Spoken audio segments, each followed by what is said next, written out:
जिसके जिह्वा में राधा राधा राधा, श्री हरि राधा, राधा कृष्ण, राधा वल्लभ, राधे श्याम, या जो राम कृष्ण हरि शिव नाम जो तुम्हारे गुरुजी ने दिया हो या जो तुम्हें प्रिय लगे, जिसकी जीव के अग्रभाग में ऐसा स्वभाव बन गया है, चल रहा नाम, वो सबसे श्रेष्ठ है। हरिराम व्यास जी ने कहा कि वेदास जी की चरण धूल के सामने करोड़ों ब्राह्मण नहीं है, क्योंकि उनकी जिह्वा पे निरंतर हरि का नाम विराजमान है।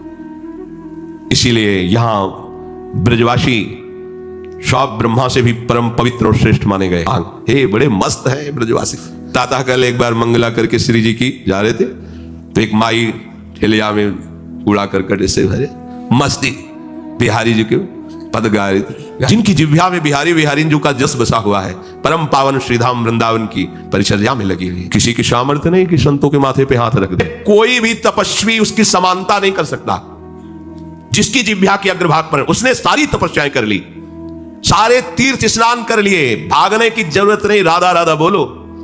सारे तीर्थ स्नानों का फल तुम्हें उसी क्षण मिल जाएगा जो तुम्हारी जिह्वा के अग्रभाग पर श्री हरि का नाम, प्रियाजू का नाम बिरा। सारे वेदों का अध्ययन कर लिया, उसे कुछ अध्ययन करने की जरूरत नहीं है।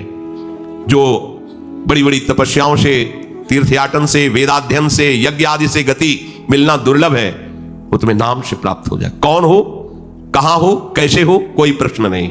जैसे हो, जिस परिस्थिति में, जिस विषय में फंसे हो, वहीं से तुम्हें नाम उठा के महात्मा बना देगा, तुम्हें धनवान बना देगा, यशस्वी बना देगा, तुम तेज से संपन्न हो जाओगे। नाम का तेज, भगवान नाम का तेज है, प्रताप है भगवान नाम का। एक बार नाम आप बसा के तो देखो हृदय में, जोर से आलाप लोगे नाम का, प्रकृति का परिवर्तन हो जाए। अरे स्वामी का नाम है, सुमिर पवन सुत पावन नाम अपने बस करी राखे। कि भगवान के नाम का निरंतर जप गुण कीर्तन, इससे बड़ा कोई तप नहीं है, कोई वेदाध्ययन नहीं, कोई यज्ञ नहीं, कोई ज्ञान या कोई दान इससे बढ़कर के नहीं है।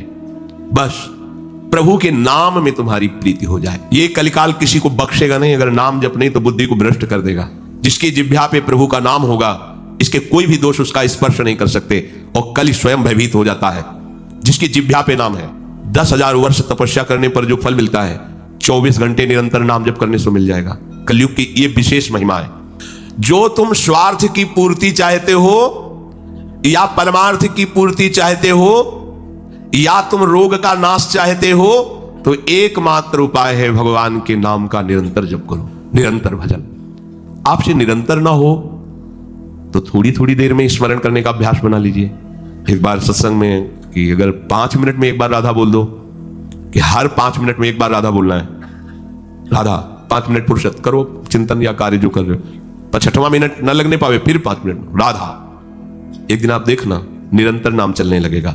विषयों के प्रति जो आसक्ति है वो एक बार तो बढ़ेगी, होम्योपैथिक दवा जैसे नहीं, रोग एक बार उभरेगा, आपको लगे वो बढ़ती नहीं, अंदर छुपी हुई निकलती। ध्यान से सुनोगे तो प्रश्न खत्म हो जाएंगे। जब आप नाम जपना शुरू करोगे तो पहले आपको जलन होगी, आपके अंदर ये विकार दिखाई देंगे, पर ये आते नहीं है, ये जाते हैं। धीरे धीरे इनका शमन हो जाएगा।